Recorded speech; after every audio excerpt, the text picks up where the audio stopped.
Tonight, let us drift together toward our closest companion in the vastness of space, the moon. As you settle into comfort, imagine yourself floating gently upward, leaving behind the weight of the day, rising through the quiet atmosphere toward that luminous presence that has watched over Earth for longer than anything else we know. The moon has been Earth's partner for 4.5 billion years. Think of that span of time, before any ocean held life, before any mountain stood, before a single breath was ever drawn, the moon was already there, turning slowly in its eternal dance. It formed from an ancient collision, when a Mars-sized world called Theia struck our young planet in a cosmic embrace. The debris from that meeting spiraled together, cooling and gathering in the darkness, until it became the silvery sphere we see tonight. And here is something wonderfully soothing to know: the moon is always moving away from us, but so slowly, so gently. Just 3.5 centimeters each year, about the length of your thumb. In your entire lifetime, it will drift only as far as the height of a person. It's leaving, yes, but at the pace of growing hair, of healing, of time that asks nothing of us but patience. As you breathe slowly in and out, picture the moon's surface, so still and unchanging. Where Earth rushes with wind and rain, with the constant reformation of stone and soil, the moon rests in perfect silence. Footprints left by astronauts more than 50 years ago remain exactly as they were pressed into the lunar dust. There is no wind to erase them, no rain to wash them away. The last steps taken there by human feet in 1972 are still pristine, waiting in the airless quiet, preserved like memories in amber. This preservation exists because the moon has almost no atmosphere, just a whisper-thin exosphere, so delicate it's barely there at all. Without air to carry sound, the moon knows only silence. Complete, absolute, eternal silence. If you stood on its surface and shouted, you would hear nothing but your own voice vibrating through your suit. It's the most peaceful place imaginable, untouched by the noise that fills our days. And while the moon seems to glow with cool light, remember, it produces no light of its own. What we see is pure reflection, sunlight borrowed and softened, turned from harsh brightness into something gentle enough for dreams. The moon is a mirror, catching the sun's fire and transforming it into something we can gaze upon for hours without looking away, something that soothes rather than blinds. Let that thought settle over you like a blanket. The moon, our ancient companion, drifting slowly in perfect silence, holding the footsteps of explorers in its timeless dust, glowing only with borrowed light, always there, always turning, always watching as Earth spins below. As you sink deeper into relaxation, let's follow the moon through its journey across our sky, a journey it completes in just over 27 days. 27 days, 7 hours, and 43 minutes, to be precise, though precision feels somehow too sharp a word for something so fluid and dreamlike. This is how long the moon takes to orbit our planet once, tracing an ellipse through space, sometimes closer, sometimes farther, but always returning. And here is something that feels almost magical: the moon shows us only one face. Always the same side. The same mountains, the same ancient seas of solidified lava, the same pattern of light and shadow. This isn't coincidence, it's a phenomenon called tidal locking, a kind of cosmic synchronization where the moon's rotation period matches its orbital period perfectly. As it travels around Earth, it turns at exactly the same rate, like a dancer perpetually facing their partner. For billions of years, the far side of the moon remained a mystery to human eyes, hidden, private, unknown, until 1959, when a spacecraft finally glimpsed what had been secret for all of human history. Breathe in that wonder, breathe out, releasing any tension. The moon's orbit isn't a perfect circle, it's an ellipse, an oval path that brings it closer and farther in a gentle rhythm. At its nearest point, called perigee, the moon floats just 363,000 kilometers from Earth. At its farthest, the apogee, it drifts to 405,000 kilometers away. That difference of 42,000 kilometers means the moon can appear up to 14% larger and 30% brighter at perigee than at apogee.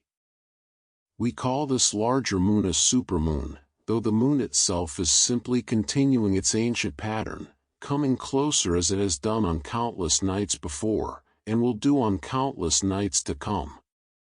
Imagine the moon now, pulling not just at our oceans but at the very ground beneath our feet. The same gravity that creates the tides, those eternal rhythms of rising and falling water, also creates earth tides, lifting the solid ground itself by about 30 centimeters twice each day.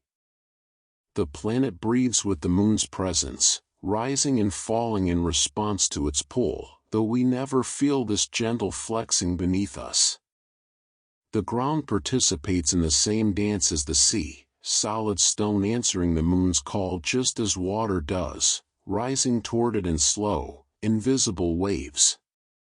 And as you rest here, consider this comforting thought: the moon is the reason our days are 24 hours long. Long ago, when Earth was young and the moon was closer, our planet spun much faster. A day lasted only about 6 hours. But the moon's gravity has been gently, persistently slowing Earth's rotation, adding milliseconds to our days over millions of years, stretching time itself into the familiar rhythm we know. The moon has given us the gift of longer days, more time for sunlight, more time for rest, more time for dreams. Let yourself drift with these rhythms: the moon's patient orbit, its synchronized rotation, its elliptical path bringing it closer and farther, the tides it raises in water and stone, the gift of time it has given us, all of it moving in perfect, ancient patterns that ask nothing of you but to witness, to rest, to simply be. Now, let us descend gently to the moon's surface, touching down softly on a world unlike any other. Picture the ground beneath, not soil, not sand, but something called regolith. This is lunar dust, ground so fine it feels like powder, created by billions of years of meteorite impacts. Each tiny collision, no larger than a grain of sand, chips away at the rock, pulverizing it into finer and finer particles. The regolith is everywhere, covering the moon in a blanket that can be just a few meters deep in some places, or more than 15 meters deep in others, a soft, gray powder that holds the weight of eons. And this dust has a peculiar quality that feels almost whimsical: it smells like gunpowder. The astronauts who walked on the moon discovered this when they returned to their lunar module. The dust clinging to their suits released a sharp, smoky scent, the smell of spent fireworks on a summer night. This happens because the lunar regolith contains tiny particles of metal and silicon that haven't been oxidized, since there's no oxygen on the moon. When exposed to the air inside the spacecraft, these fresh particles react, releasing that distinctive aroma. Imagine it: the moon smells like celebration. Let your breathing slow even more, in and out. Look up from this dusty plain, and you'll see an Earth hanging in the black sky, unmoving. From the moon, our planet doesn't rise or set, it simply stays in roughly the same position, growing slightly fuller and thinner in phases opposite to what we see from Earth. When we see a new moon, astronauts on the lunar surface would see a full Earth. When we see a full moon, they would see Earth darkened, just a thin crescent of blue and white. And how large Earth appears. Nearly 4 times wider than the moon appears to us, painted in brilliant blues and swirling whites, the only color in an otherwise black and star-filled sky. The moon's gravity is so much gentler than Earth's, just 1/6 as strong. If you weigh 180 pounds on Earth, you would weigh only 30 pounds on the moon. Moving would feel dreamlike, effortless. Each step would become a gentle bound, each jump would carry you 6 times higher. The astronauts discovered they could hop and glide across the surface more easily than they could walk, their movements becoming a kind of slow-motion ballet. Running would be almost impossible, you'd simply float too much between steps, but bouncing, drifting, rising and falling in long arcs, this is how you'd move through the moon's landscape, like moving through a dream where gravity has loosened its grip. Scattered across this quiet surface are more than 180,000 kilograms of human-made material. Not trash, exactly, but artifacts of exploration, lunar modules, rovers, flags, scientific instruments, tools, and yes, even a few golf balls. In 1971, astronaut Alan Shepard hit 2 golf balls on the moon, and in a gentle gravity and airless environment, one of them traveled what he estimated to be miles, though it's still lying somewhere in the dust, waiting. These objects will remain virtually unchanged for millions of years. No rust, no decay, no weathering. They're monuments to curiosity, preserved in the moon's timeless museum. Let these images settle into your mind, the powder-soft regolith, smelling impossibly of gunpowder. Earth hanging motionless in the sky, the gentle gravity making every movement feel weightless and free, the artifacts of human wonder scattered across ancient plains, all resting in perfect stillness, all waiting in the quiet, all held in the moon's patient embrace. From where we rest on the moon's surface, look around at the vast, dark plains stretching to the horizon. These are the lunar maria, a Latin word meaning seas. When ancient observers gazed up at the moon, they saw these dark patches and imagined them to be bodies of water, great oceans on another world. But there has never been water here. These are seas of stone, vast floods of volcanic lava that erupted billions of years ago, between 3 and 4 billion years in the past, when the moon was still young and molten forces stirred beneath its surface. The lava flowed slowly across enormous impact basins, filling them like dark water filling a bowl, then cooling into the smooth, dark basalt we see today. These frozen lava seas are why the moon has its familiar face, the pattern of dark and light that humans have gazed upon since the very beginning, seeing rabbits, faces, figures. The Sea of Tranquility, where humans first landed, the Sea of Serenity, the Ocean of Storms, poetic names for stone that hasn't moved in billions of years. Breathe with me, slow and deep, feel yourself sinking into perfect calm. Now turn your gaze to the countless craters scattered across the surface, some as small as pebbles, others so vast you could fit entire cities within them. The moon is covered in more than 500,000 craters larger than 1 kilometer across. These are the scars of impacts, the record of every meteorite and asteroid that has struck the surface over 4 billion years. Unlike Earth, where craters erode and fade, filled in by weather and plant life and time, the moon remembers every impact. Each crater is a frozen moment, a story written in stone and never erased. The largest of these craters form what we call impact basins. The South Pole Aitken Basin is the largest we've discovered, a staggering 2,500 kilometers wide and more than 8 kilometers deep. That's deeper than Mount Everest is tall. Imagine standing at its center. You wouldn't be able to see the rim in any direction. It curves beyond the horizon.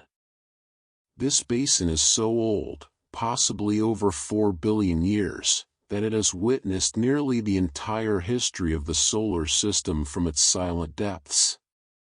And here's something wonderfully strange: the moon rings like a bell.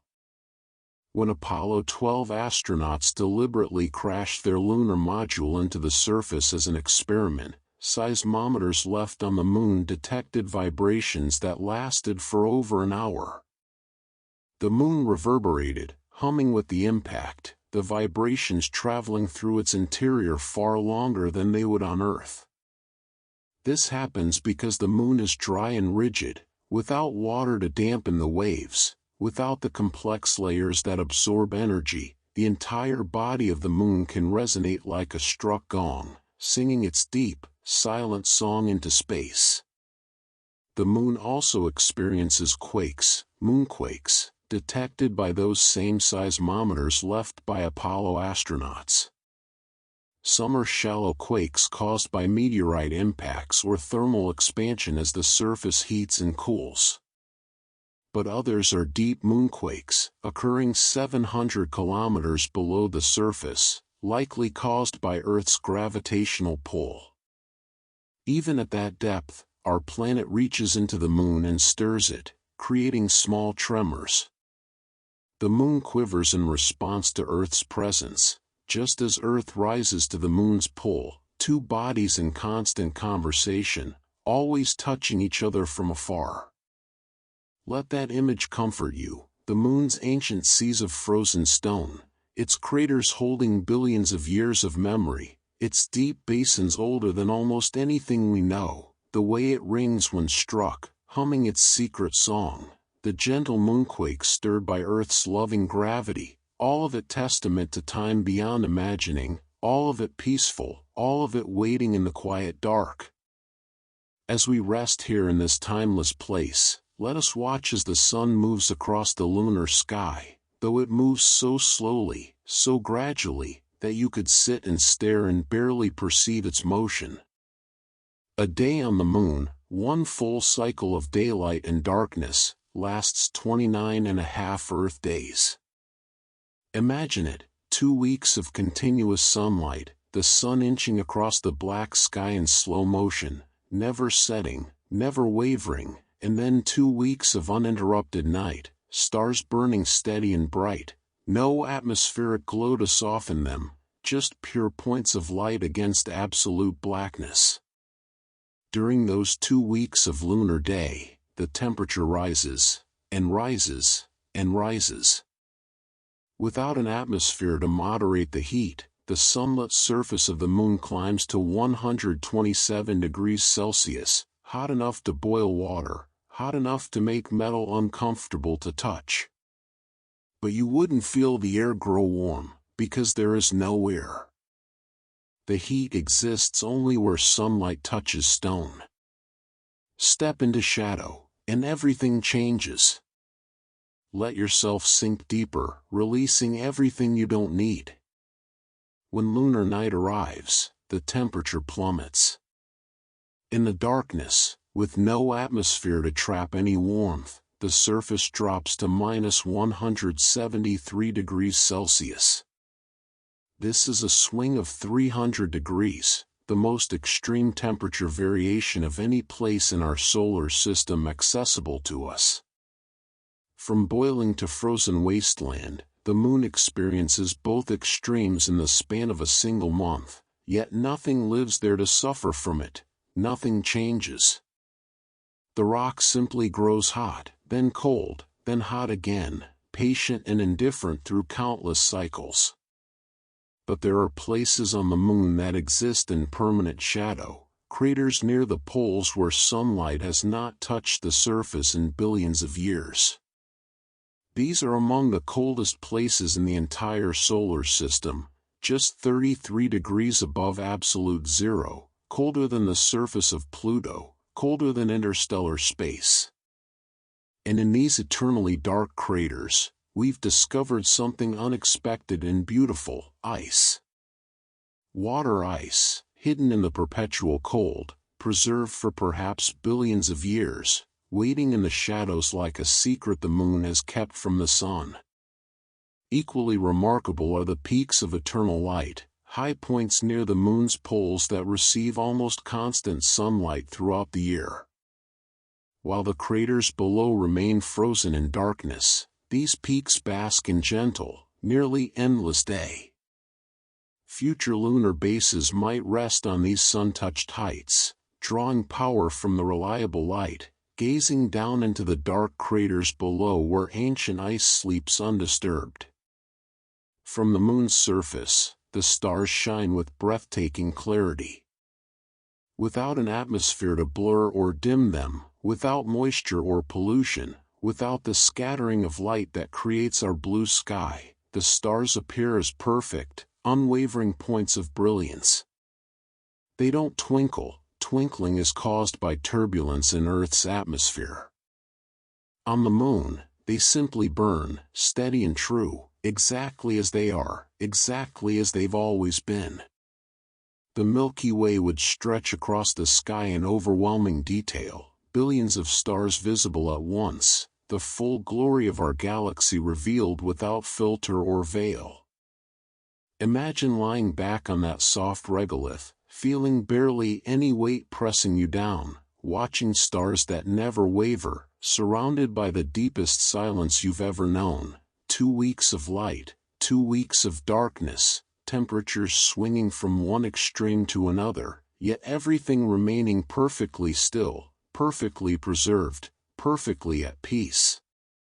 This is the moon's rhythm, ancient and unchanging, asking nothing, offering everything, a place of absolutes and contradictions, of burning heat and frozen shadows, all held in balance, all turning slowly through space.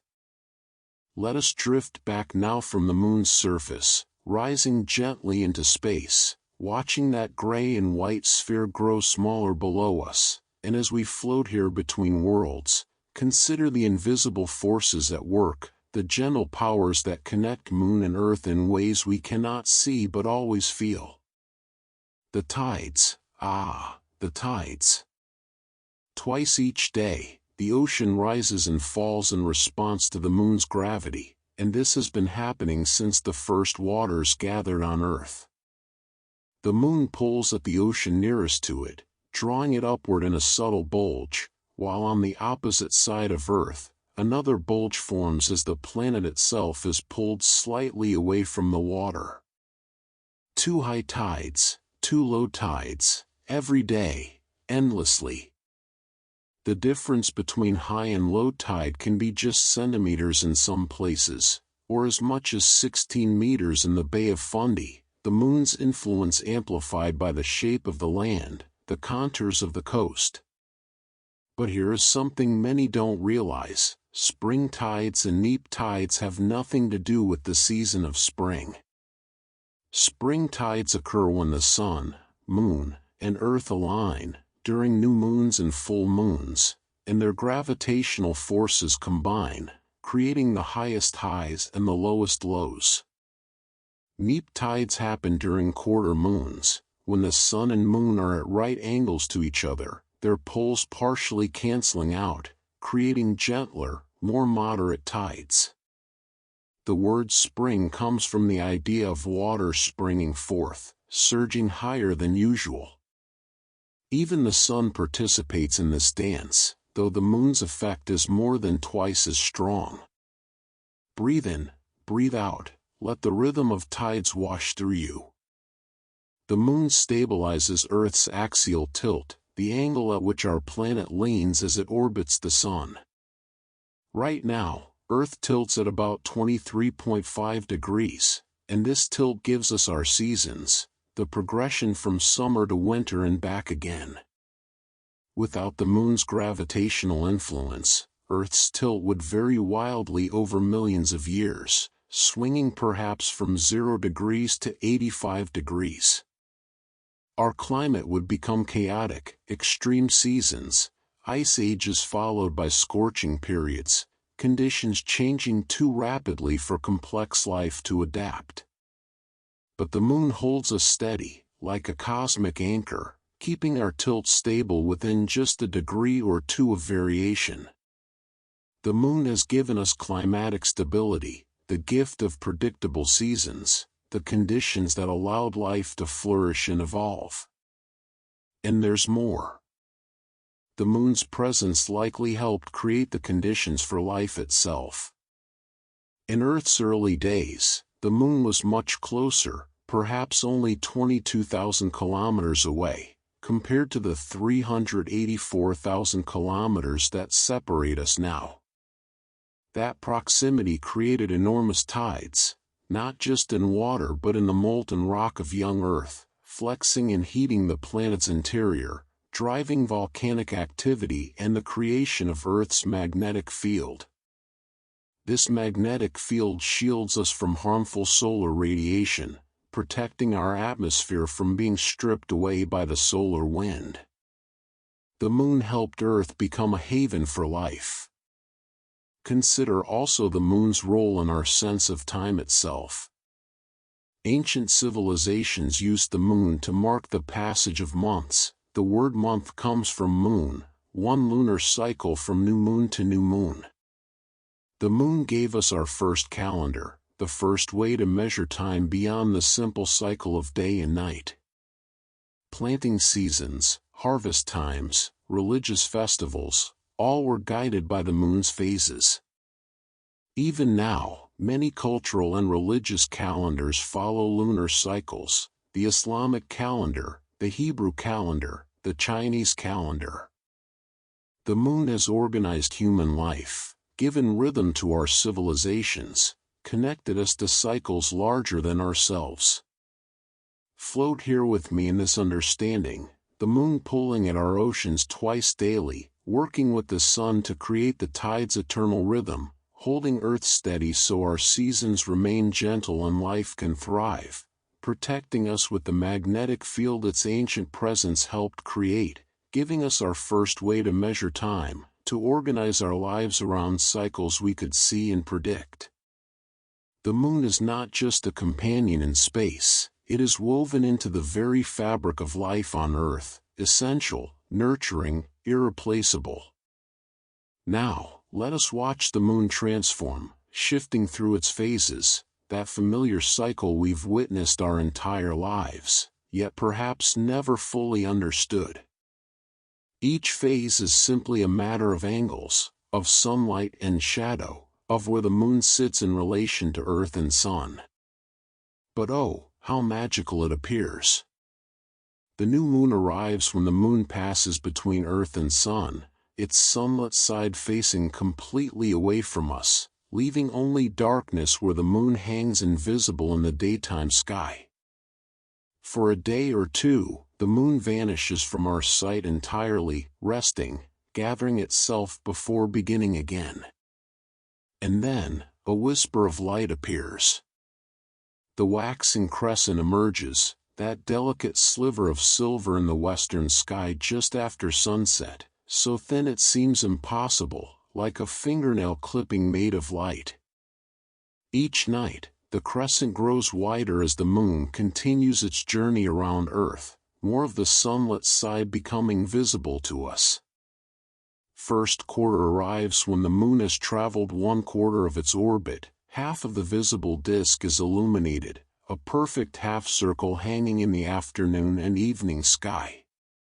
The terminator, the line between light and shadow on the moon's surface, is where lunar day meets lunar night, and along this line, the shadows are longest, the craters most dramatic, the mountains most clearly defined. The moon continues to wax, growing fuller, becoming gibbous, a word that means humpbacked, when more than half but not yet all of the moon is visible. And then, when Earth sits between the moon and sun, when the geometry aligns perfectly, the full moon rises. Let your mind rest in that image, the full moon, complete and radiant. The full moon is the brightest object in our night sky after the sun, bright enough to cast shadows, to turn night into a silver twilight. It rises at sunset and sets at sunrise, spending the entire night crossing the sky, illuminating everything below. And here's something that feels almost tender: the full moon appears to follow you as you move. Drive down a road, and it seems to glide alongside you, staying perfectly in position. This is an illusion of distance and perspective. The moon is so far away that your movement is insignificant compared to the space between you, so it remains in the same relative position no matter how you travel. It's as if the moon is watching over you personally, accompanying you wherever you go. After the full moon, the process reverses. The moon wanes, becoming gibbous again, then reaching third quarter, once more a half circle, but now the opposite half is lit. The waning crescent appears in the pre-dawn sky, growing thinner each morning until it vanishes again into the new moon, and the cycle begins anew. 29.5 days from new moon to new moon, the synodic month, the rhythm that has governed human timekeeping for millennia. But there's another kind of month to consider, the sidereal month, which lasts only 27.3 days. This is how long it takes the moon to return to the same position relative to the stars. The difference exists because while the moon orbits Earth, Earth is also orbiting the sun, so the moon must travel a bit farther to align again with the sun and create the same phase. Two different rhythms, two different ways of measuring the moon's journey, both true, both perfect in their own way. Sometimes, the alignment becomes even more precise, and we witness an eclipse. During the lunar eclipse, Earth passes directly between the sun and moon, and our planet's shadow falls across the lunar surface. But even in Earth's shadow, the moon doesn't go completely dark. It turns a deep, copper red, a color created by all the sunrises and sunsets happening around Earth's rim at that moment. The light bends through our atmosphere, filtering out blue wavelengths and sending red light onto the moon. For a few hours, the moon glows like an ember, transformed by Earth's presence, painted in the colors of every twilight on our world happening simultaneously. Let these images cycle through your mind: the invisible new moon, the delicate crescent appearing like a promise, the growing light, night by night, the full moon rising, seeming to follow you, watching over you, the gradual fading back to darkness, and then the cycle beginning again, eternal and reliable, the moon waxing and waning, appearing and vanishing, dying and being reborn, forever. Let us now remember the brave souls who journeyed to this distant world, the only humans ever to leave Earth's embrace and walk upon another celestial body. Between 1969 and 1972, 12 people stood on the moon's surface, 12 pairs of boots pressed into that ancient regolith, 12 sets of eyes gazed back at the blue marble of home hanging in the void. Neil Armstrong and Buzz Aldrin were the first, descending from Apollo 11's lunar module Eagle on July 20, 1969. They spent just 2.5 hours outside, moving carefully in the 1/6 gravity, collecting rocks, setting up experiments, planting a flag that still stands there in the airless silence. Neil Armstrong's first words from the surface were actually, "That's one small step for man, one giant leap for mankind," though he later said he'd intended to say a man, a tiny word lost in transmission across the void, a small imperfection in a perfect moment. 6 missions followed. Apollo 12 landed in the ocean of storms. Apollo 14 visited the Framaro Highlands. Apollo 15, 16, and 17 brought lunar rovers, allowing astronauts to drive across the surface, exploring regions several kilometers from their landing sites, bouncing across craters and around boulders at speeds that would seem impossibly slow on Earth but felt exhilarating there. Breathe slowly, feel yourself becoming lighter. Apollo 17's Eugene Cernan was the last person to walk on the moon, in December 1972. Before climbing back into the lunar module for the final time, he spoke these words: "As I take man's last step from the surface, back home for some time to come, I'd like to just say what I believe history will record, that America's challenge of today has forged man's destiny of tomorrow." Then he ascended the ladder, and no human has stood on the moon since. That was over 50 years ago now. His footprints remain exactly as he left them. The astronauts brought back treasures, 382 kilograms of lunar rock and soil, collected from 6 different sites. These samples, ranging from tiny fragments to stones weighing several kilograms, have been studied by scientists around the world for decades.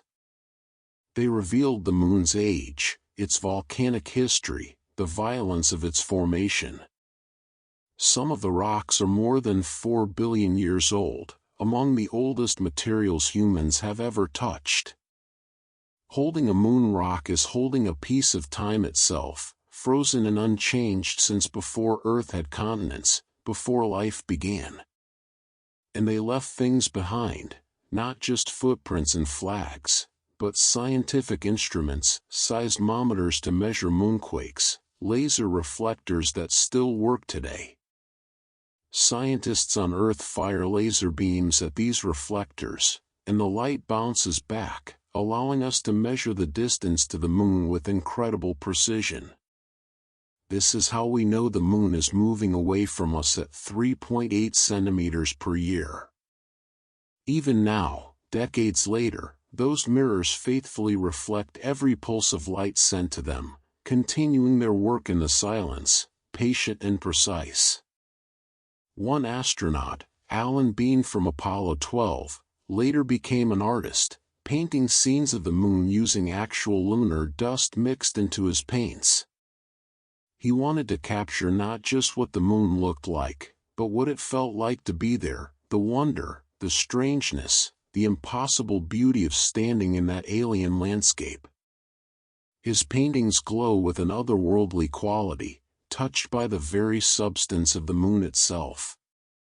Picture them now, those 12 explorers, suited and helmeted, moving in slow bounds across gray plains, looking up at Earth, seeing our entire world framed in the blackness, all of human history, every person who ever lived, everyone they loved, contained in that small blue sphere.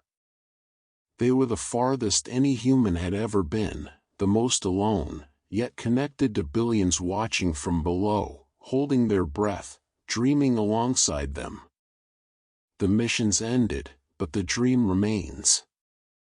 The moon waits, patient as always, holding those footprints, those flags, those instruments, those golf balls, waiting for the day when humans return, as we surely will, to walk once more across its quiet surface, to look up at Earth, to remember what it means to reach beyond ourselves. Since the first human eyes looked upward, the moon has been more than rock and dust. It has been a canvas for dreams, a mirror for the soul, a character in 10,000 stories told across every culture, every age, every corner of our world. The ancient Greeks saw Selene, the Titaness who drove her silver chariot across the night sky, her beauty so radiant it caused the night-blooming flowers to open.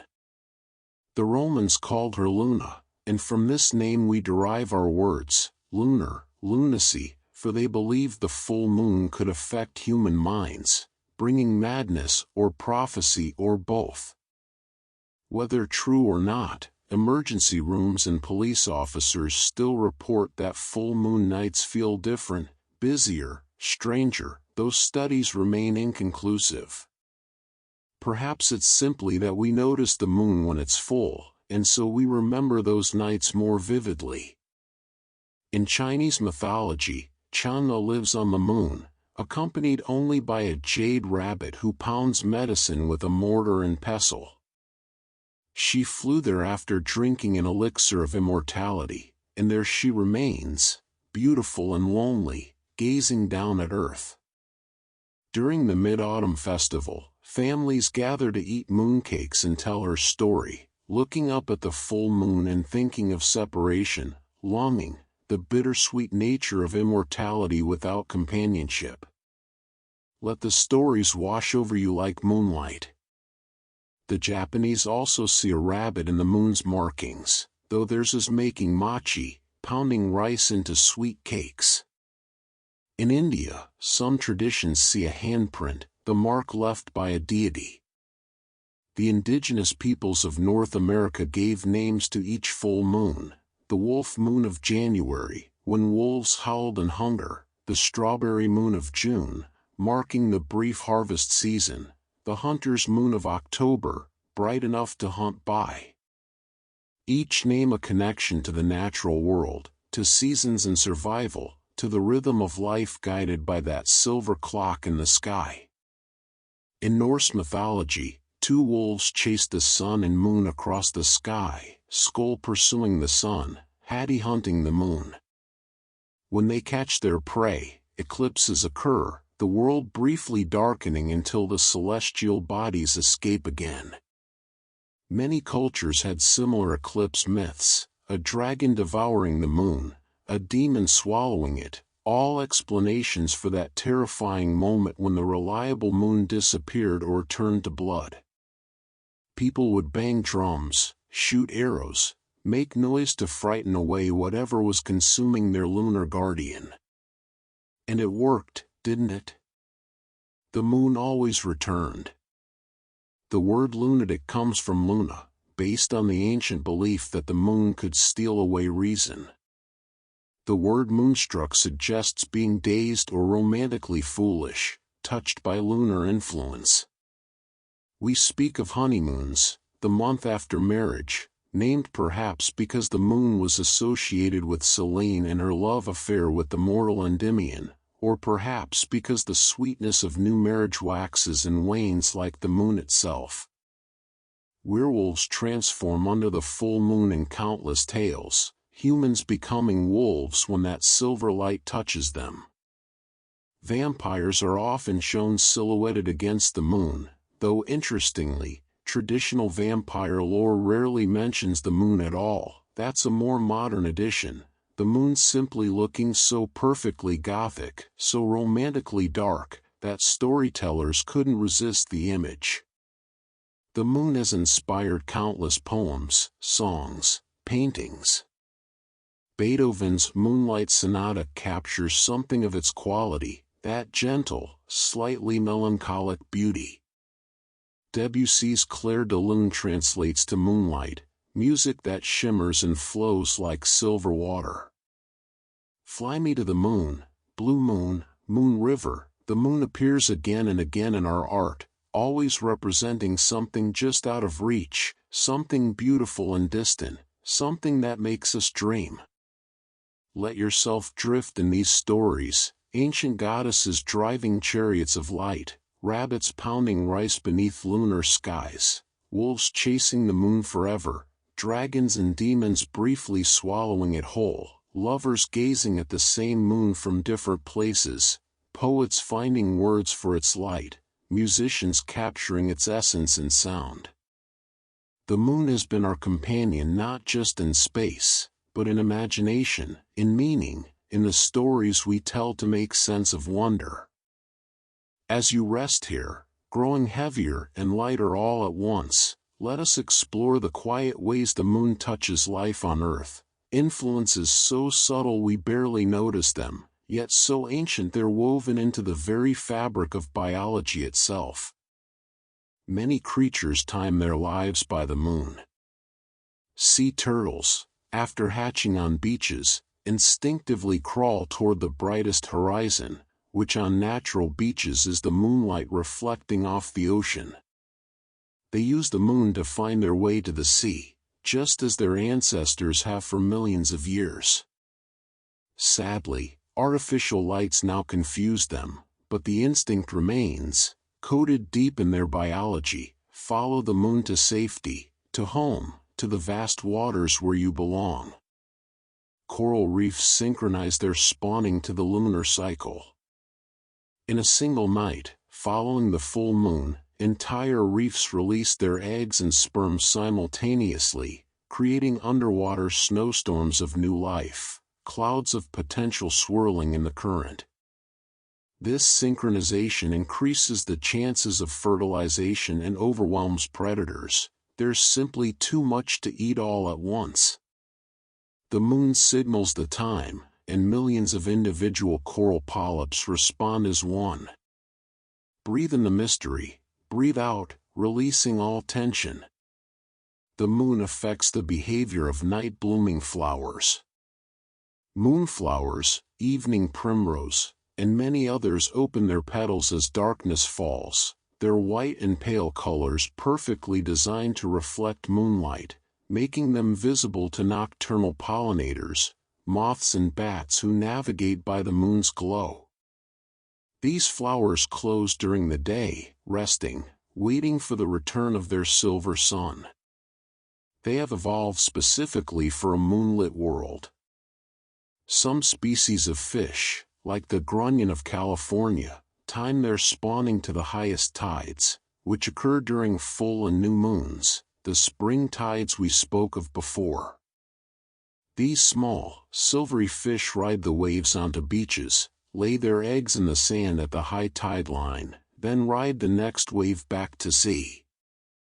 Their eggs develop in the sand for 2 weeks, and then the next spring tide washes them out to hatch. The entire species is synchronized to the moon's rhythm, their life cycle perfectly timed to lunar phases. Even some insects seem attuned to lunar cycles. Dung beetles navigate using the Milky Way, but they also orient themselves using the moon when it's visible.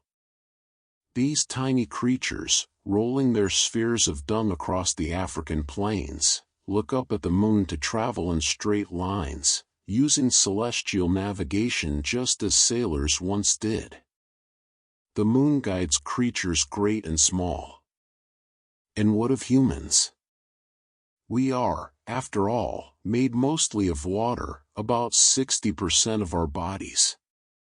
Does the moon pull at us as it pulls at the oceans? The answer is, technically yes, but infinitesimally. The gravitational effect is far too small to influence our biology in any measurable way. And yet, we feel connected to the moon in ways that transcend physics. Women's menstrual cycles average 28 days, remarkably close to the lunar month of 29.5 days, and in ancient times, before artificial light, many women's cycles did synchronize with lunar phases, ovulating under full moons, menstruating under new moons. Whether this was coincidence or causation remains debated, but the correlation is ancient and cross-cultural. The words menstruation and moon share roots in many languages. The moon has long been associated with feminine cycles, with fertility, with the rhythms of creation. Studies have shown that some people do sleep slightly less during full moons, perhaps 20 minutes less, with sleep taking longer to achieve. Whether this is due to the moon's light, to some unknown biological rhythm, or simply to our awareness that the moon is full, we don't know. But the connection between moon and sleep is ancient. We call it mooning when we drift dreamily, lost in thought. We speak of being over the moon with happiness, so light we might float away. Let yourself feel that connection now. You are part of the same universe as coral reefs and sea turtles, part of the same story as beetles navigating by celestial light, subject to the same cycles, the same rhythms, the same ancient dance between earth and moon. The moon touches everything, connects everything, reminds us that we are not separate from nature but woven into it, responding to forces older than our species, older than our planet's continents, older than almost anything we can name. Let us return once more to the moon's surface, but this time, let us look more closely, noticing features that make this world endlessly fascinating, endlessly strange. The moon has mountains, some of them towering. The Montes Apenninus, the Apennine Mountains of the moon, rise nearly 5 kilometers high, their peaks catching sunlight even when the surrounding plains are dark, glowing like islands of light in a sea of shadow. These mountains weren't built by tectonic plates pushing together as Earth's mountains are. They're the rims of ancient impact basins, walls thrown up by unimaginable collisions, frozen in place for billions of years. They've never known the touch of wind or rain, never been worn smooth by glaciers or streams. They stand exactly as they were formed, sharp and pristine. There are also lunar domes, low, rounded hills created by viscous lava that pushed up through the surface but never quite broke through, forming gentle bubbles of stone. Some are kilometers wide but only a few hundred meters tall, so gradual in their slopes that if you stood on one, you might not even realize you were climbing. Breathe in the stillness, breathe out, sinking deeper. Scattered across the surface are mysterious features called rills, long, winding channels that look like dried riverbeds, though no water ever flowed there. Some are lava channels, carved by rivers of molten rock that once flowed across the surface, then cooled and collapsed, leaving behind these sinuous valleys. The largest is Valles Schrotteri, stretching 160 kilometers across the lunar surface, a monument to ancient volcanic forces that have long since gone silent. Near the poles, there are pits, deep, steep-sided holes, some of them potentially leading to lava tubes beneath the surface. These tubes, formed when flowing lava created underground channels that later drained, could be enormous. Some might be hundreds of meters wide, stretching for kilometers beneath the moon's surface.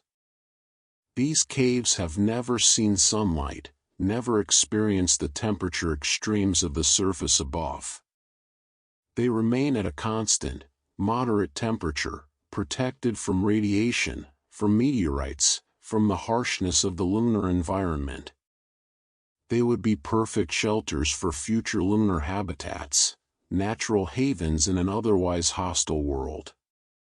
The moon also has what are called mascons, mass concentrations, areas where the gravity is slightly stronger because there's denser material beneath the surface.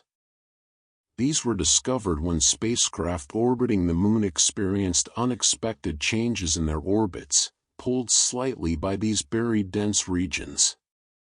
They're likely the remnants of the massive asteroids that created the Maria basins, their heavy metallic cores sinking down into the moon and remaining there, creating gravitational anomalies that persist billions of years later.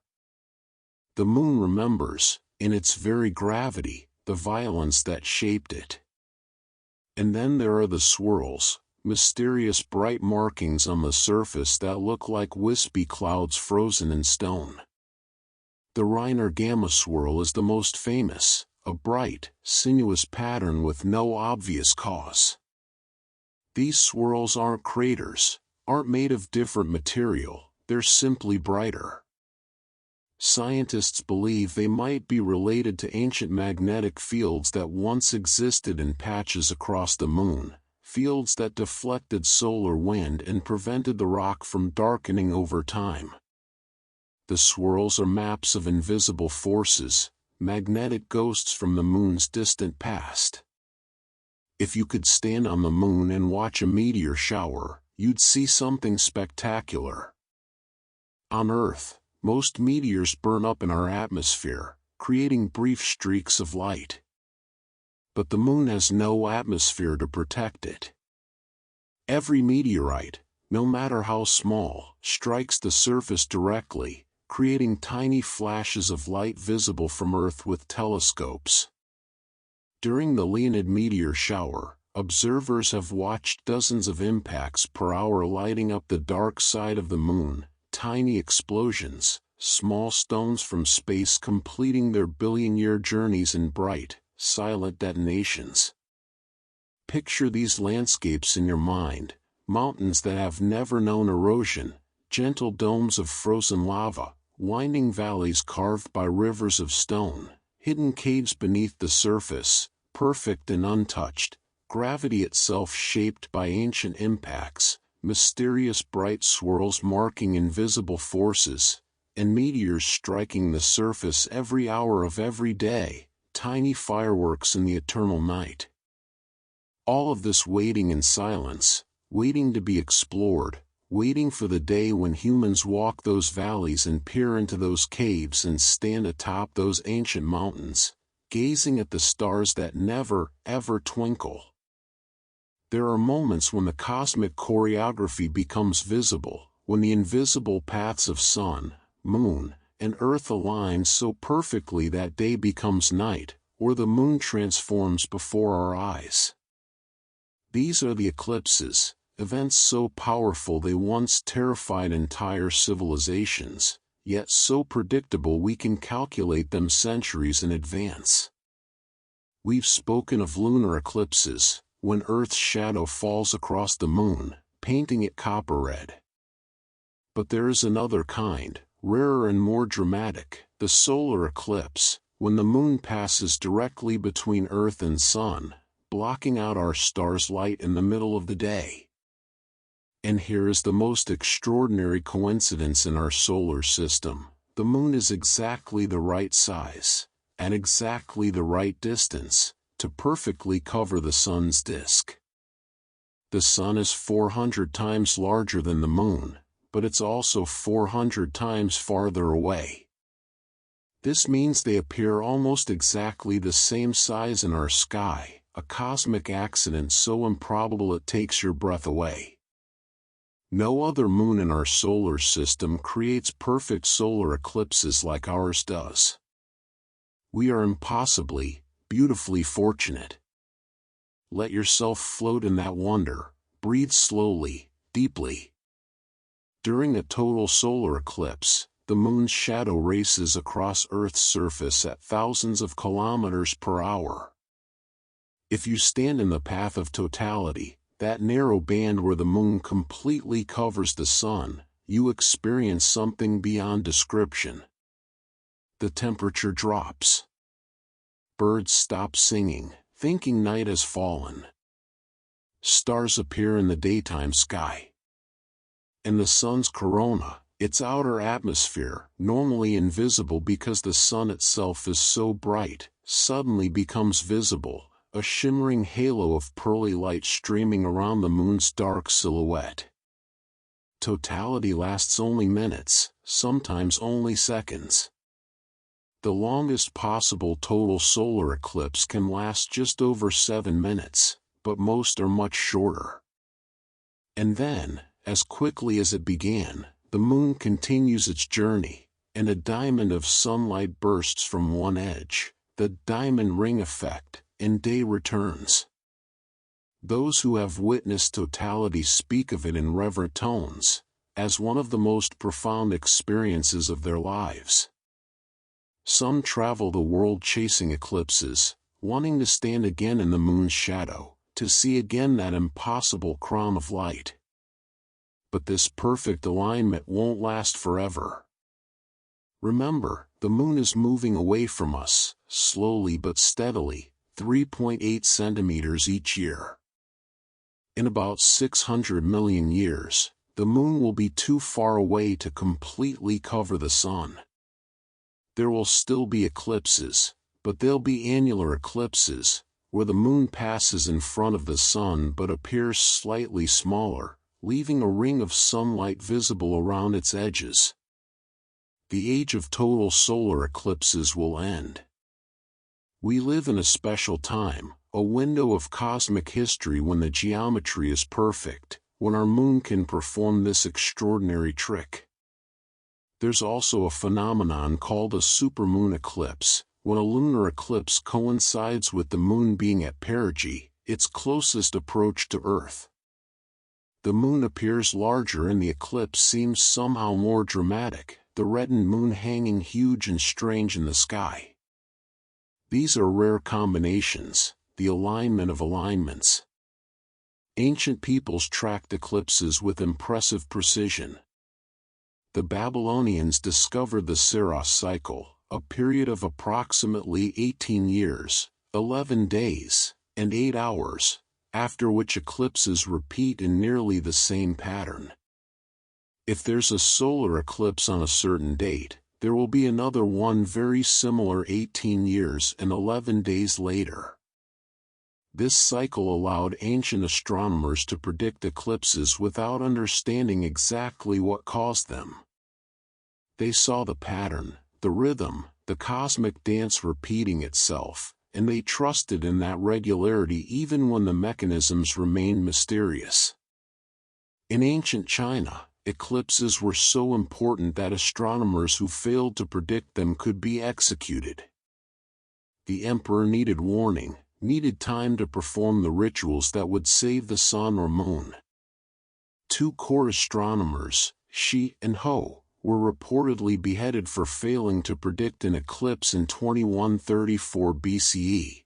Though this story may be legendary, it shows how seriously these events were taken. The word eclipse comes from the Greek eklypsis, meaning abandonment or downfall, the sun or moon being abandoned by its light. But we know now it's not abandonment, it's simply geometry, beautiful and precise. The 3 bodies of our local system dancing in patterns we can trace and predict and marvel at. The shadow that falls is not a punishment or an omen. It's a reminder of where we are in space, 3 spheres turning in the darkness, occasionally aligning in ways that steal our breath and make us remember we're part of something vast and ancient and incomprehensibly beautiful.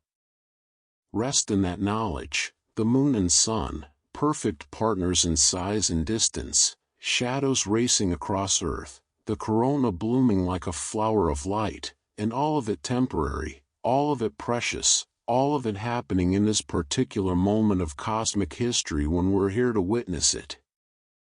Let us consider what the moon has taught us, the secrets it holds in those 382 kilograms of rock brought back by the Apollo missions. Each stone a messenger from deep time, each sample a page from a book written in the language of geology and chemistry.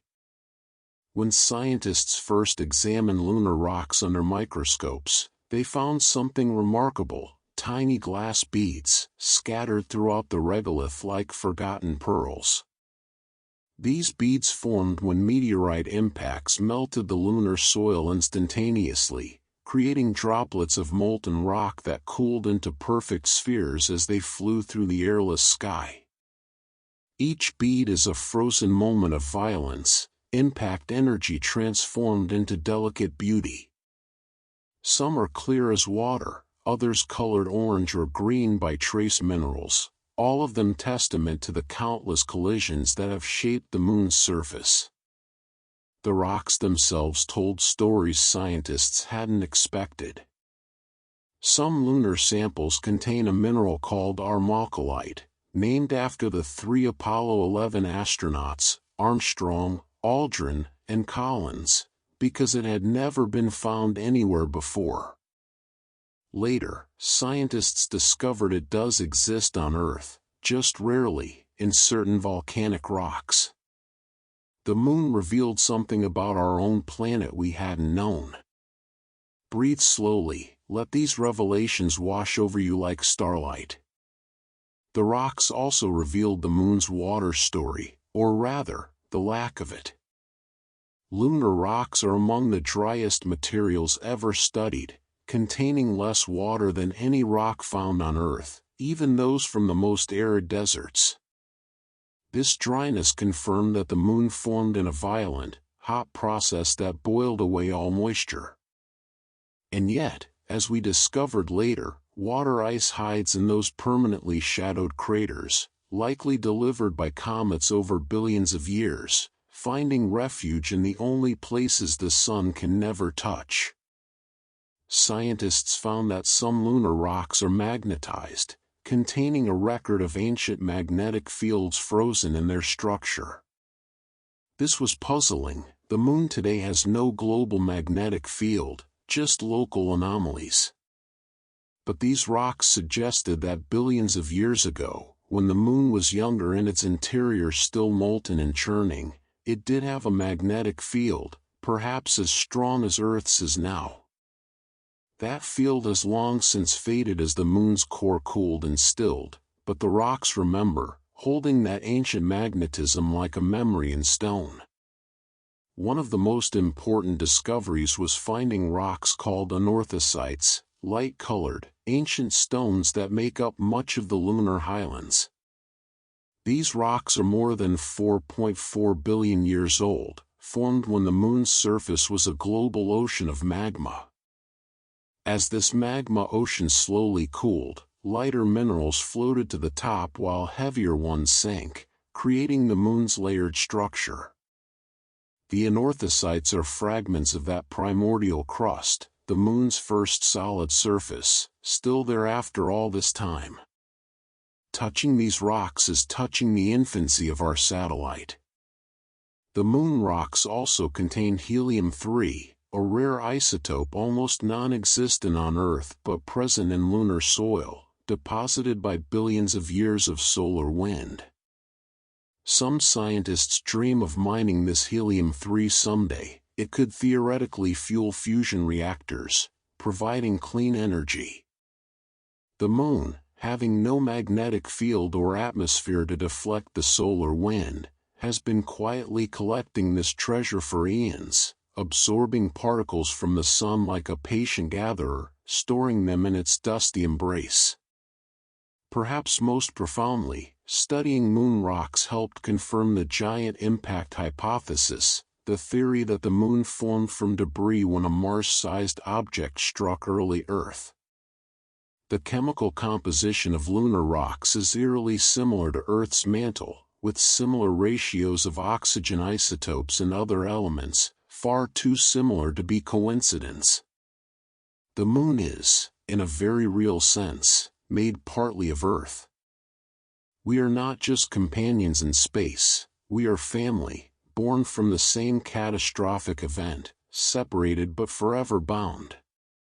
Let that connection settle into your awareness. The Moon, born from Earth's flesh, carrying within its stones the memory of that ancient collision, its rocks preserving moments of impact, ancient magnetic fields, the cooling of a magma ocean, each sample a time capsule, each grain of dust holding secrets billions of years old, and all of it brought back by 12 brave explorers, carried across the void in their fragile spacecraft, gifts from another world to help us understand our own. As you rest here, peaceful and still, let us turn our gaze forward, toward the Moon's future, and ours. The Moon awaits us, patient as it has always been, ready to welcome humanity back after our long absence. Plans are stirring once again. NASA's Artemis program aims to return humans to the Moon, this time including the first woman and first person of color to walk on its surface. The goal is not just to visit, but to stay, to establish a permanent presence, a base where people can live and work for extended periods.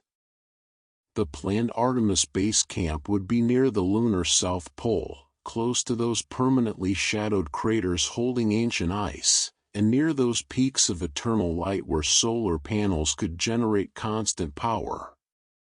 Other nations have their own lunar ambitions. China has sent robotic missions to the far side of the Moon, the first nation ever to do so, and plans to build an international lunar research station. India's Chandrayaan missions have mapped water ice deposits and explored the polar regions. Private companies are designing lunar landers, dreaming of moon hotels, talking about mining operations. After 5 decades of absence, the moon is suddenly crowded with human intention again. Breathe in possibility, breathe out, settling deeper into calm. Future lunar bases might be built inside those lava tubes we spoke of, natural caves offering protection from radiation, from temperature extremes, from the constant rain of micrometeorites. Imagine underground habitats, sealed and pressurized, with gardens growing under artificial lights, the first plants ever to root in lunar soil, their leaves unfurling in 1/6 gravity, reaching upward in slow, graceful arcs. Water could be extracted from the ice in polar craters, split into hydrogen and oxygen for fuel and breathing. The moon could provide what we need to survive there. And the moon could become a gateway. Building spacecraft on the moon, where gravity is weak and there's no atmosphere to fight against, requires far less energy than launching from Earth.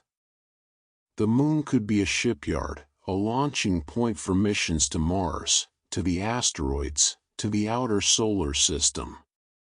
What takes enormous rockets to escape Earth's gravity could be accomplished with much smaller craft from the moon's surface. Our neighbor could become humanity's first stepping stone to the stars. There's even talk of a lunar gateway, a space station that would orbit the moon, serving as a way station for crews traveling to the surface and beyond. Astronauts could live there for months, studying the moon below, conducting experiments in lunar orbit, preparing for longer journeys into deep space. The moon would have its own artificial moon, a human-made companion keeping watch. Some envision telescopes on the far side of the moon, shielded from Earth's radio noise, able to observe the universe with unprecedented clarity. Radio telescopes in the permanently shadowed craters could detect faint signals from the early universe, from the cosmic dark ages before the first stars formed. The moon's far side, forever turned away from Earth's electromagnetic chatter, offers the quietest place in the inner solar system, perfect for listening to the whispers of deep space and ancient time. And perhaps, someday, people will be born on the moon. Children who know 1/6 gravity is normal, who look up at Earth the way we look up at the moon, who learn to move in that graceful, bounding gait, who grow up under black skies where stars never twinkle and Earth never moves. The first true lunar citizens, belonging to two worlds, carrying forward a story that began when our ancient ancestors first looked up and wondered. The moon has been our companion for 4.5 billion years, but its partnership with conscious, technological life has barely begun. We stood there for a few days in the early 1970s, took our first tentative steps, and then retreated. But we're going back. The moon waits for us, unchanging and patient, ready to teach us how to live beyond Earth, ready to show us what we might become. Let that future shimmer in your mind like moonlight on water, habitats in ancient lava tubes, gardens growing in lunar soil, telescopes peering into the cosmic past, children bouncing across gray plains, looking up at the blue Earth hanging in the sky, humanity expanding outward, taking our first real steps into the solar system, and the moon, always the moon, lighting the way, as it has done since the first eyes looked upward in wonder. As you drift now, floating between waking and sleep, let us consider one last truth. The moon is not just above us, not just out there in space. The moon is within us, has always been within us, woven into the very atoms of our bodies. You see, the moon and Earth share a history written in the elements themselves. When that ancient collision occurred, when Theia struck our young planet and sent molten debris spiraling into space, some of that material became the moon, and some fell back to Earth. We are made of the same substance, literally siblings in composition. The iron in your blood, the calcium in your bones, the oxygen you breathe, all of it forged in stars that died before our solar system was born, and some of it passed through that ancient collision that created our moon. Every atom in your body older than Earth itself has existed through cosmic time, and those atoms have witnessed the moon's entire existence. You are made of stardust that has been looking at the moon for 4.5 billion years, first as scattered debris, then as cooling rock, then as living cells, and now as you, breathing, thinking, dreaming beneath that same silver light. Let that knowledge flow through you, you and the moon, made of the same ancient fire. The moon has shaped the conditions that allowed you to exist. Its gravity stabilized Earth's tilt, giving us gentle seasons instead of chaotic climate swings that would have prevented complex life from evolving. Its tidal forces may have created the rhythm of tidal pools where, some scientists theorize, the first organic molecules learned to replicate themselves, where life's chemistry first began its patient work. The moon has been midwife to all living things. And throughout human existence, the moon has been our first teacher of time beyond the day. Our ancestors learned to count the days by watching the moon wax and wane. They planned their lives around it, knowing when to plant, when to harvest, when to hunt, when to gather. The moon gave structure to human thought, helped us understand that time moves in cycles, that what disappears will return, that darkness is always followed by light. The moon taught us perspective. When we finally traveled there and looked back at Earth, that small blue marble floating in the vast darkness, we saw ourselves differently. The famous Earthrise photograph taken from lunar orbit, showing our planet rising over the moon's barren horizon, changed human consciousness. We saw how fragile our world is, how thin the layer of atmosphere protecting all life, how isolated we are in the cosmic ocean. The environmental movement, the sense of Earth as a single, interconnected system, owes much to that view from the moon. We had to leave home to truly see it. The moon reminds us of our capacity for wonder, for reaching beyond ourselves. When President Kennedy said we would go to the moon not because it was easy, but because it was hard, he articulated something essential about the human spirit. We need challenges that seem impossible, goals that frighten and inspire us, dreams worth pursuing even when failure seems more likely than success. The moon called to us, and we answered. We did the impossible thing. And in doing so, we learned what we were capable of.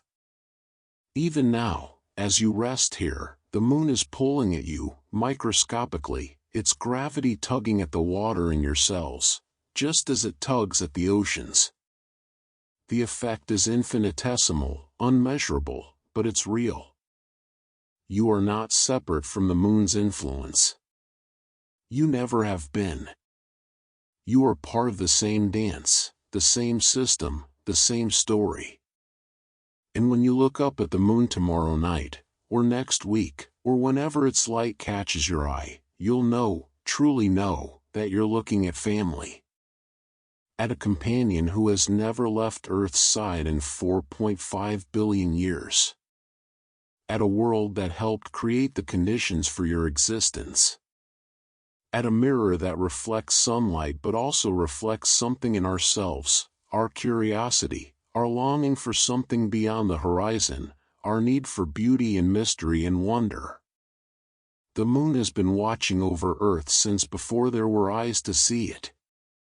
It will continue long after we're gone, patient and eternal, turning in its ancient orbit, reflecting the sun's light into the darkness, a silver guardian in the night sky. Let yourself rest in that comfort. You are held by the same forces that hold the moon. You are part of the same universe, the same story, the same cosmic dance. The moon rises and sets, waxes and wanes, pulls the tides and steadies our world, and you, you beautiful, temporary, miraculous being, are here to witness it, to feel it, to be part of it. Sleep now, if sleep will come, and let the moon watch over you, as it has watched over all things, with patient silver light, with ancient constancy, with quiet grace. The moon is there, always will be, turning slowly in the darkness, a companion, a guardian, a light in the endless night. Rest, breathe, be at peace, beneath the moon's gentle gaze. As you sink deeper into relaxation, your breathing slow and steady as the tides, let us listen to something most people never know exists. The moon has sounds, vibrations, a kind of music all its own, though it plays in frequencies and forms we cannot hear with our ears alone. When those seismometers were placed on the moon by Apollo astronauts, they didn't just detect moonquakes, they revealed that the moon rings at specific frequencies when struck, like a cosmic tuning fork. Scientists have taken these seismic readings and translated them into audible sound, speeding them up or slowing them down until human ears can perceive them. The moon hums in deep, resonant tones, a bass note that vibrates through its entire body, lasting for hours after each impact. It's a sound of profound depth, of stone singing, of a world vibrating in harmony with the forces that strike it. The solar wind also creates a kind of music around the moon. Though the moon has no global magnetic field, it does have those local magnetic anomalies scattered across its surface, remnants of ancient magnetism frozen in the rocks. When the solar wind, that constant stream of charged particles from the sun, encounters these magnetic patches, it creates tiny shock waves, miniature bow shocks like those a boat creates moving through water. These generate electromagnetic waves that, if converted to sound, would whistle and warble, a ghostly chorus of magnetic interactions playing out in silence. Breathe in, breathe out, let sound become silence, silence become peace. Radio astronomers have detected something even stranger. The moon occasionally releases puffs of gas from its interior, outgassing events where ancient volatile materials trapped deep within find their way to the surface and escape into space. These releases create brief, localized changes in the lunar exosphere, that whisper-thin envelope of atoms barely clinging to the moon. If we could hear these events, they might sound like sighs, the moon exhaling mysteries it has held for eons, releasing fragments of its primordial composition into the void. There's also the sound the moon makes in Earth's magnetosphere. As the moon orbits, it passes through the tail of Earth's magnetic field, the magnetotail that streams away from the sun on Earth's night side. During these passages, which happen for about 5 days each month, the moon becomes electrically charged, accumulating static electricity like a balloon rubbed on hair. When the moon exits the magnetotail, there's a discharge, electrons flowing from the lunar surface back into space. Scientists have detected these electrical events, and they create radio emissions, crackles and pops in the electromagnetic spectrum, the sound of the moon shedding its borrowed charge. Imagine, too, the sound of footsteps on the moon, not the sound itself, since there's no air to carry it, but the vibration. When astronauts walked, their boots compressed the regolith, creating vibrations that traveled through their suits into their bones, into their skulls. They could feel their footsteps more than hear them, a deep, crunching sensation transmitted through their bodies. One astronaut described it as walking on fresh snow, that same resistance and crunch, but felt rather than heard, internalized rather than external. And what of the sound of silence itself?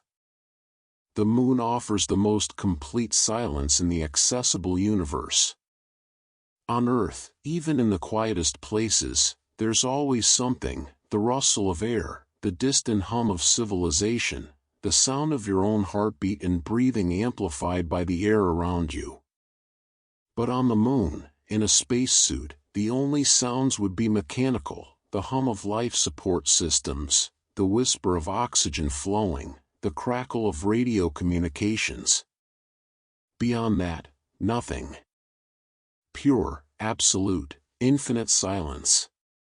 The silence of vacuum, of a world that has never known wind or rain or the cry of any living thing. Some astronauts found this silence profound, meditative, a kind of peace impossible to find on Earth. Others found it unsettling, too complete, too absolute. But all of them agreed, it changed them. To experience true silence, to stand in a place where no sound can exist naturally, where even the vibrations you make disappear into the ground without echo, it puts everything in perspective. It reminds you that sound itself is a gift, a property of atmosphere and life, something we take for granted until we visit a place that has never known it. Rest in that silence now, let it fill you, the deep hum of the moon resonating after impacts, the whistle of solar wind against magnetic anomalies, the sighs of ancient gases escaping, the crackle of electrical discharge, and beneath it all, wrapping around it all, holding it all, the infinite, eternal, perfect silence of a world that listens but never speaks. The moon's music is the music of geology and physics, of forces invisible and patient, and its silence is the deepest truth, the quiet that has existed since the beginning, the stillness that will outlast everything. Let that silence hold you, cradle you, welcome you into rest. As you rest here, peaceful and still, imagine the moon on its journey around Earth, and now picture that it doesn't travel alone. The moon has companions, small and strange, dancing through space in patterns as delicate as spiderwebs. There are asteroids that share Earth's orbit around the Sun, following paths that bring them near us periodically. These are called near-Earth objects. Some of these asteroids get caught in a gravitational relationship with the Earth-Moon system, becoming what scientists call quasi-satellites or co-orbital objects. They don't orbit the moon directly, but they're influenced by both Earth and Moon, weaving complex paths through space, temporary companions on our journey around the Sun. One such object, called Kamolwa, is a near-Earth asteroid only about 50 meters wide, roughly the size of a Ferris wheel. It follows Earth around the Sun in a spiral pattern, sometimes coming closer, sometimes drifting farther, but always staying relatively nearby. Scientists studying its light spectrum discovered something remarkable. Kamolwa's composition matches lunar rock. It may actually be a fragment of the moon itself, blasted off the surface by an ancient impact, now following its own independent orbit while staying close to its place of origin. A piece of the moon, wandering but never truly leaving home. Breathe slowly, let these mysteries drift through your mind like clouds. The moon also has something called Lagrange points, 5 special positions in space where the gravitational forces of Earth and Moon balance perfectly with the orbital motion of objects there. These are like cosmic parking spots where satellites can stay in position with minimal fuel. 2 of these points, L4 and L5, form equilateral triangles with Earth and Moon, and they collect dust, clouds of fine particles that gather there, held in gravitational balance. These dust clouds are so faint they're almost impossible to see, but they exist, ghostly accumulations marking invisible points of stability in space. Some spacecraft have visited these Lagrange points, using them as observation posts. The James Webb Space Telescope sits at Earth-Sun L2, and future missions might use the Earth-Moon Lagrange points to study both bodies, floating at these gravitational crossroads, watching the dance of our planet and its companion from positions of perfect balance. The moon also encounters Earth's atmosphere, or rather, its outermost reaches. Earth's geocorona, a tenuous cloud of hydrogen atoms that extends far beyond where the atmosphere is normally considered to end, actually reaches past the moon's orbit. For part of each month, the moon passes through this incredibly thin haze of Earth's atmosphere. The atoms are so sparse, just a few dozen per cubic centimeter, that calling it atmosphere seems generous, but technically, the moon sometimes moves through Earth's outer atmospheric envelope. We touch, even at that great distance, connected by the thinnest veil of hydrogen. And then there are the Trojan asteroids, not of Earth-Moon, but of other planets.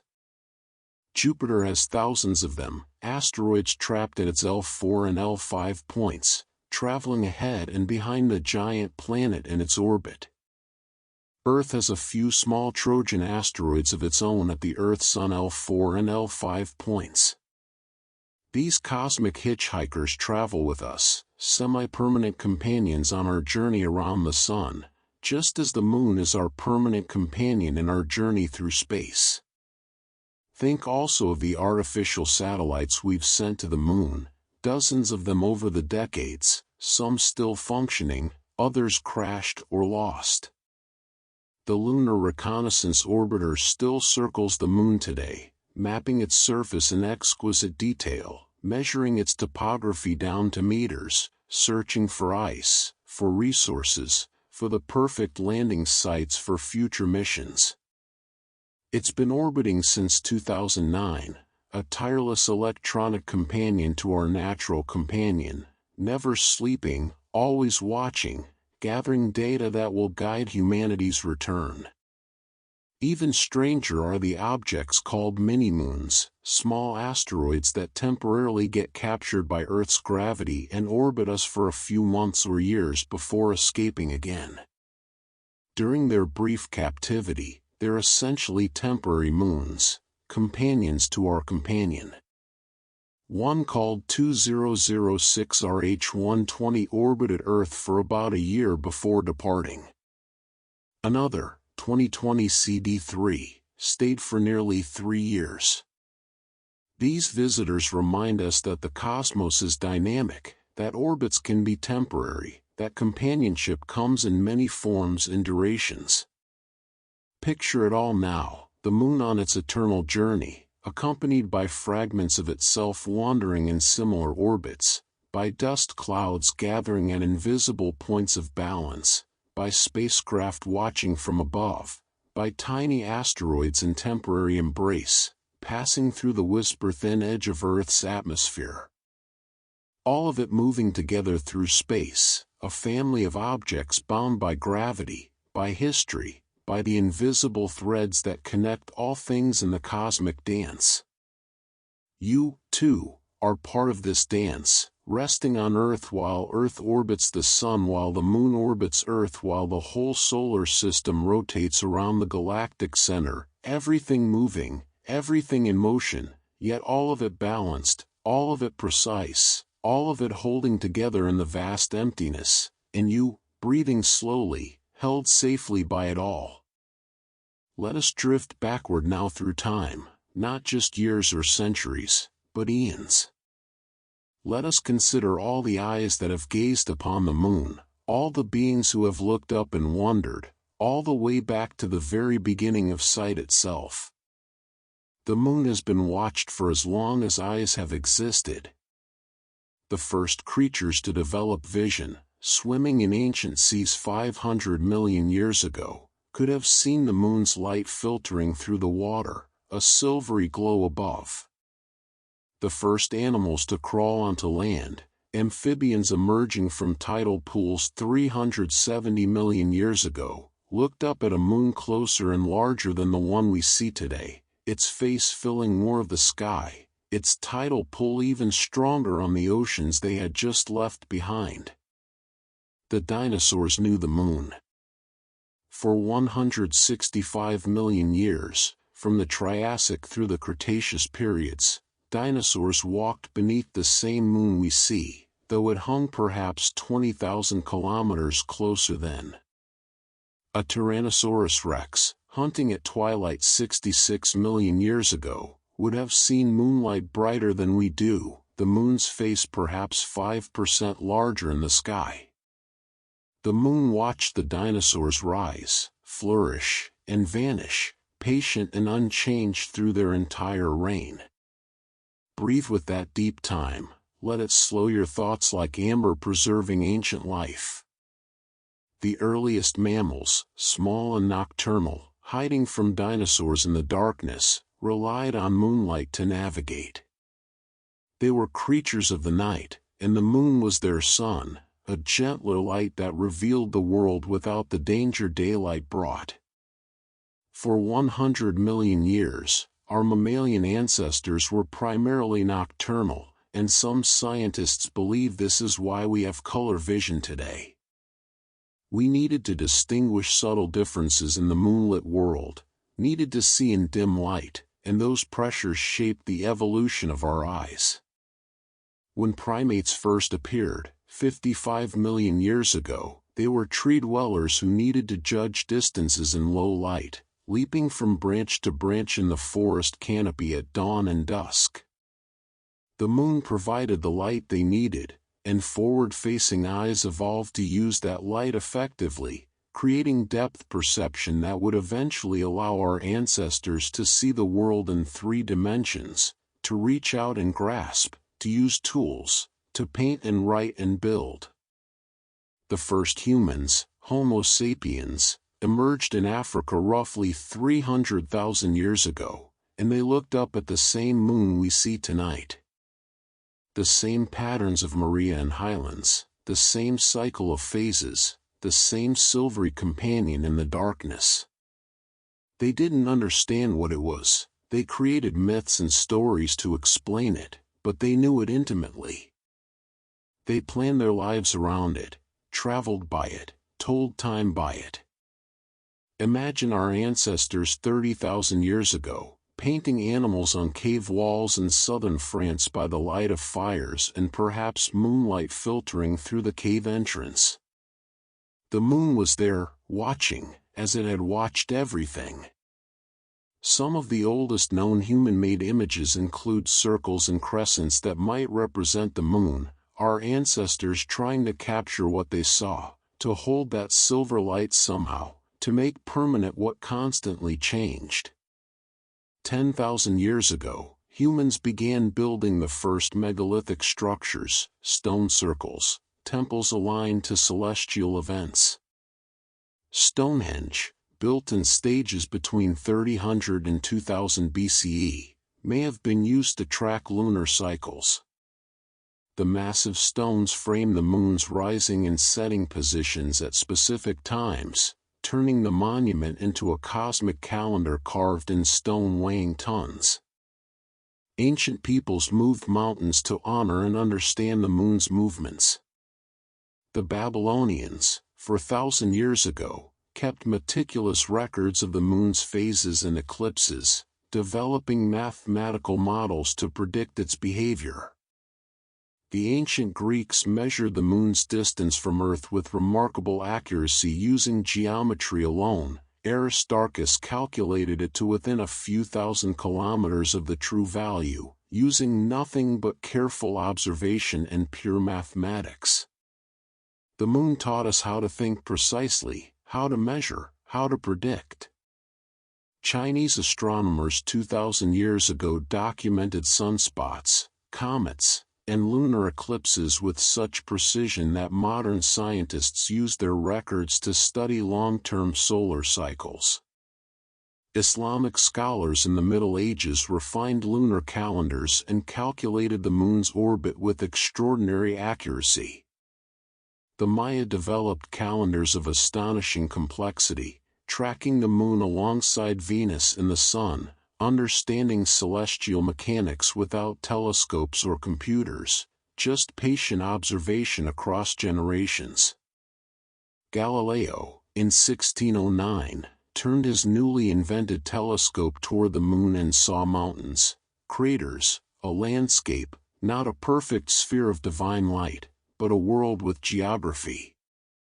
That observation helped shatter the ancient belief that celestial bodies were fundamentally different from Earth, perfect and unchanging.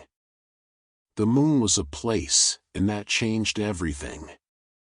All of these eyes, across all this time, trilobites and dinosaurs, tiny mammals and great apes, ancient humans and modern civilizations, all looking up at the same moon, the same companion, the only thing in our sky that has remained essentially unchanged since complex life began.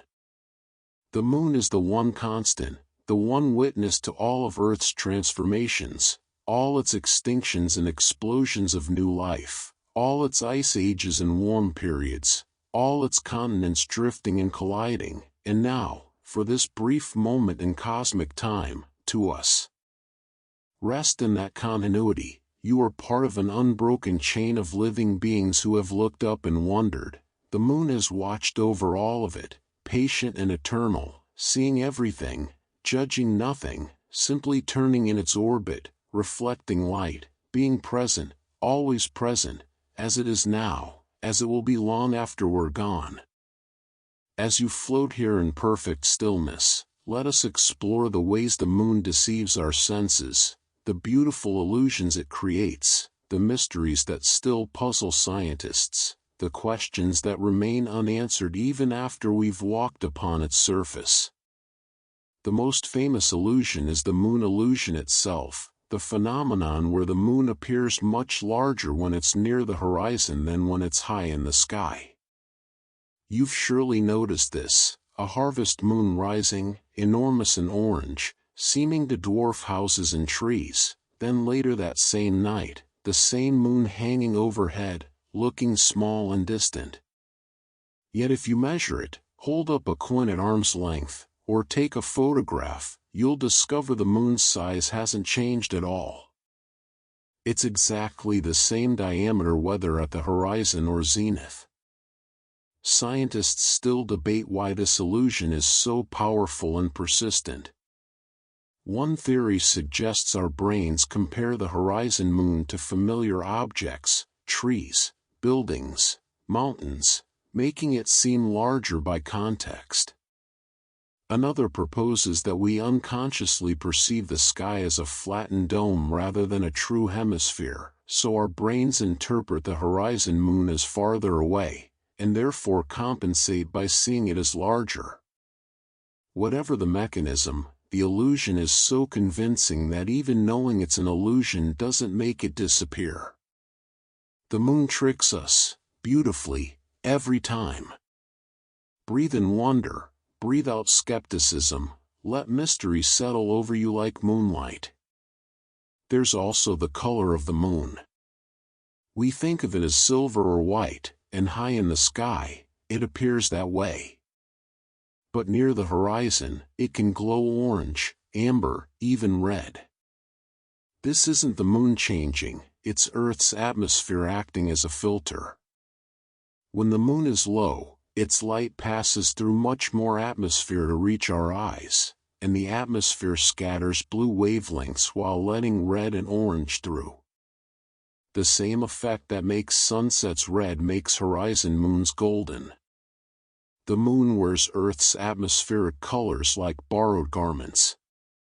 Sometimes, very rarely, the moon appears blue, the origin of the phrase once in a blue moon. This doesn't refer to the second full moon in a calendar month, as many believe, but to an actual visual phenomenon. When there are particles of a specific size in the atmosphere, from volcanic eruptions or massive forest fires, they can scatter red light while allowing blue through, tinting the moon an eerie azure. After the Krakatoa eruption in 1883, the moon appeared blue for nearly 2 years. The phrase captures both rarity and impossibility, something so unusual it seems like it shouldn't exist, yet occasionally, gloriously, does. There are unexplained light phenomena on the moon called transient lunar phenomena, or TLPs. Observers over centuries have reported brief flashes of light, glows, reddish colorations, or haziness on the lunar surface, lasting minutes to hours. Most occur near the edges of Maria or in certain craters. Scientists aren't certain what causes them, perhaps gas escaping from the interior, perhaps solar particles striking specific areas, perhaps piezoelectric effects from moonquakes stressing crystalline rocks. The moon, even now, keeps secrets. The moon also creates something called paraselenic light, moon pillars or moon dogs, atmospheric phenomena similar to sun pillars and sun dogs. When ice crystals in Earth's atmosphere are oriented just right, they can reflect moonlight into vertical pillars of pale light extending above the moon, or into bright spots on either side of it. These are rare and ethereal, requiring specific atmospheric conditions, bright moonlight, and often cold temperatures. Seeing one feels like witnessing something magical, impossible geometry written in light and ice. Another mystery, the moon's center of mass doesn't align with its geometric center.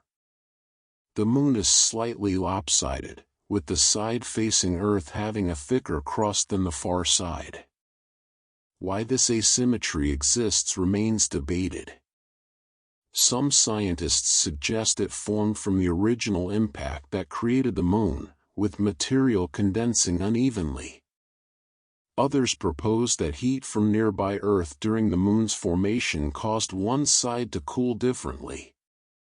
This asymmetry is why the moon is tidally locked. The heavier side naturally faces Earth, held there by gravitational forces seeking equilibrium.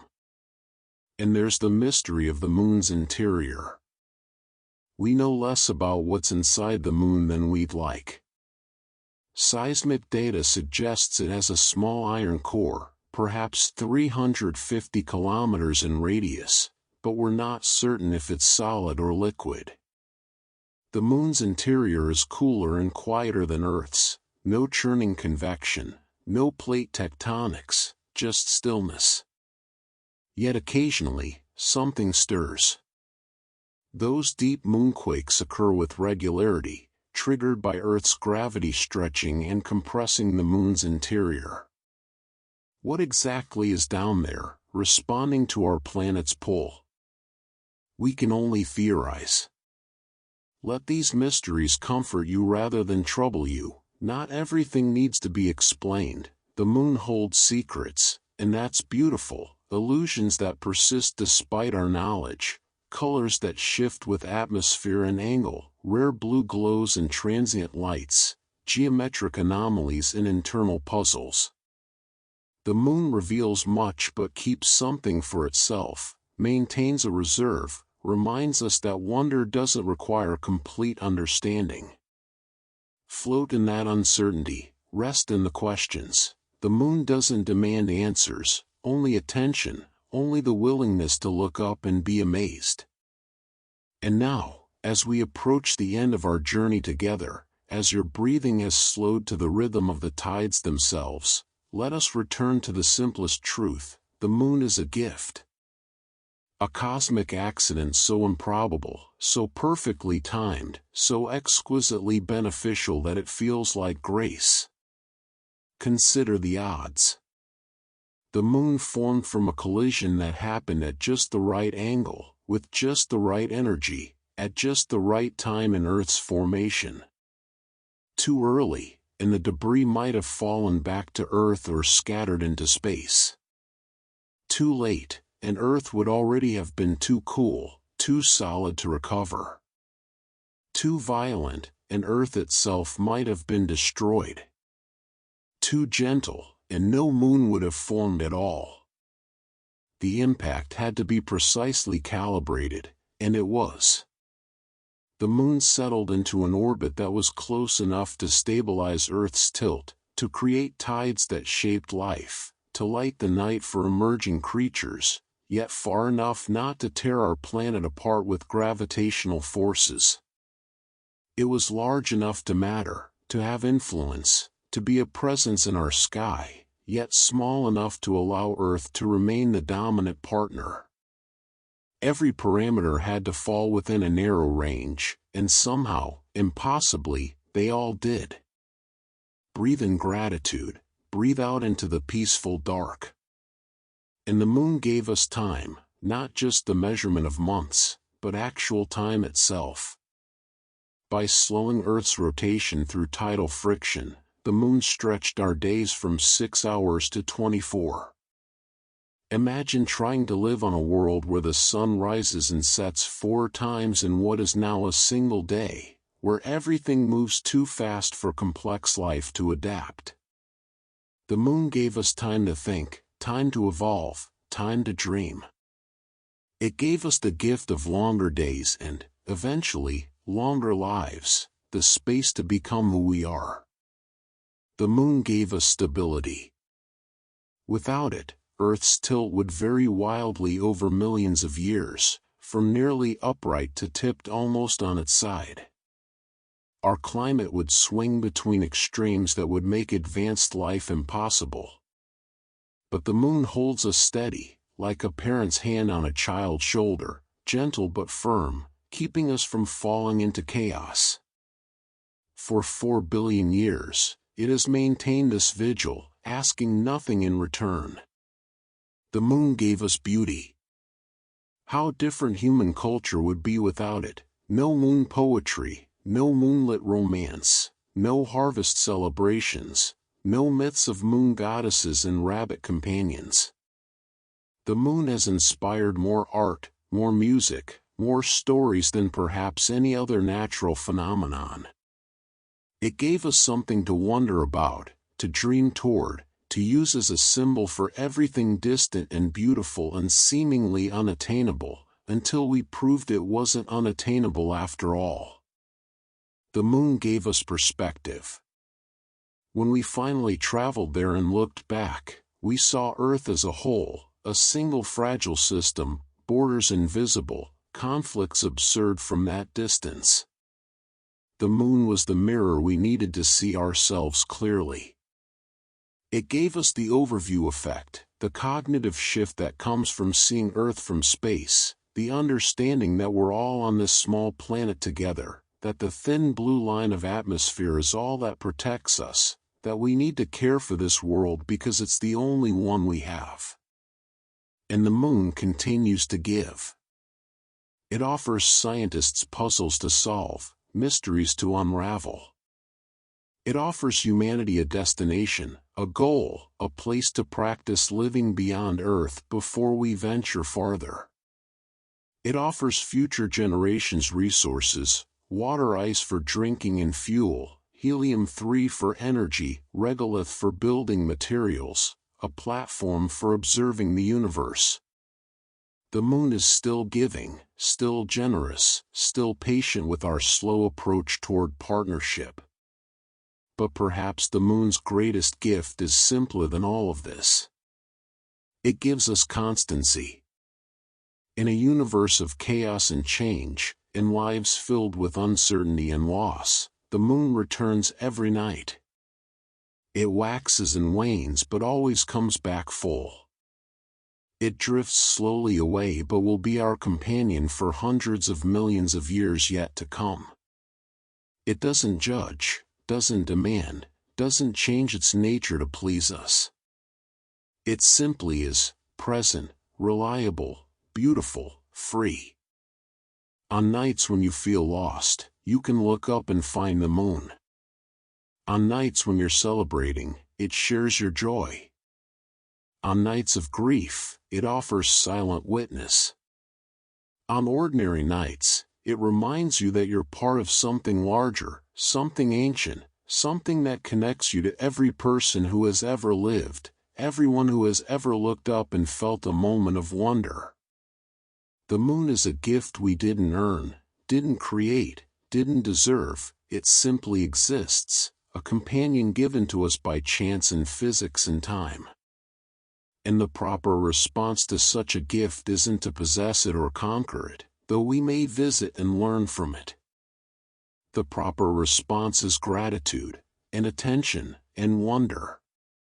So rest now, knowing the moon is there, turning in its ancient orbit, pulling gently at the tides, at the earth, at the water in your body. You are held in forces billions of years old, forces that created the conditions for your existence, forces that will continue long after you return to the elements from which you came. The moon has been here through everything, through the first rain that fell on earth, through the first cell that learned to divide, through the first eye that opened to see light, through all the extinctions and emergences, through all of human history, through your parents' lives and your grandparents, and back through every generation to the beginning.